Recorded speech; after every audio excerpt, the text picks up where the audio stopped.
আমি একটু আমি মোটামুটিভাবে এই দলটার অন্দর এবং বাহিরের খবর জানি।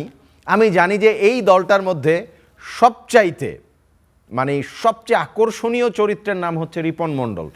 বোলিংটাও মাঠে যেমন আকর্ষণীয় করেছেন, গোটা টিমটাকে রাইট শেপে রাখা।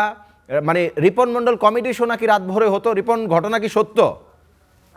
মাঝে মাঝে হতো আর কি, যখন আমরা আসলে খুব ভাইটাল ম্যাচ জিততাম তো শান্ত ভাইয়ের রুমে আসলে আমরা সবাই আড্ডা মারতাম।